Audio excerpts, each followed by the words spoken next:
Let's start with China.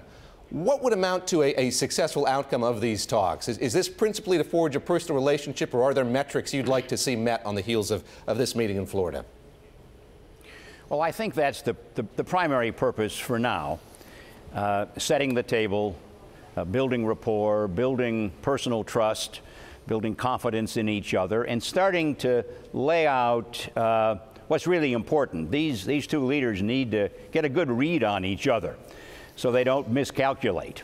This is the single most important relationship in the world, and it's important that the leaders understand each other and can communicate effectively with each other, and I hope that's the result of this meeting. If so, it will have been a big success.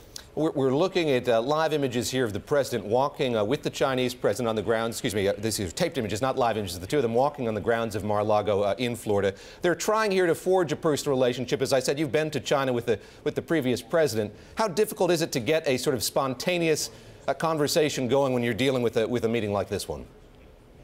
Well, you're working through interpreters, which always is a problem, but the interpreters are awfully good. And it's almost as if you're talking simultaneously. In my experience, meeting with the President, Hu Jintao, and Premier Wen Jiabao, we were able to I think, strike a good relationship and get a candid conversation going. They listen. One of the important things I learned about the Chinese leaders is they listen. And they particularly listen if you can talk to them in terms of what's in their interest. And when I was meeting with them, the major issue was the currency, the yuan, and the feeling that it was being manipulated in a way to make China too competitive. And we had a very frank discussion on that, and subsequently they changed the policy and went depegged from the dollar and went to a basket and moved to a flexible exchange rates. They didn't do that because they wanted to help America.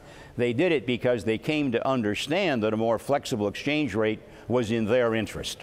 There's been a lot of conversation here about the prospects for labeling China a currency manipulator. Help us understand what goes into that. We've heard from the Treasury Secretary, the current Treasury Secretary, Steven Mnuchin. This will happen at the sort of semi-annual review of Forex. What goes into that? What criteria are they looking at? Well, the primary criteria there is whether a country is systematically affecting the value of its currency in order to gain a trade advantage.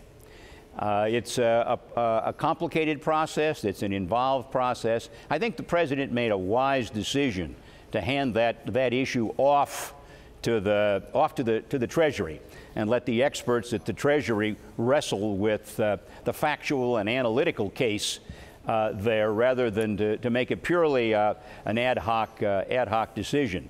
The IMF, you probably know, weighed in on that recently and said they don't think that the China is manipulating its currency. And over the last, well, since 2005, when they moved to the currency basket, and the flexible exchange rate, the currency is up quite a bit. Even in the last year, it's moved from up to about 6%, I think, as I recall the numbers. So it's an important question, but I was pleased to see Secretary Wilbur Ross frame the whole question of trade in a much broader, more analytical framework in that statement he put out recently, laying out a lot of the questions that have to be looked at to determine why we have this large and persistent trade deficit with China.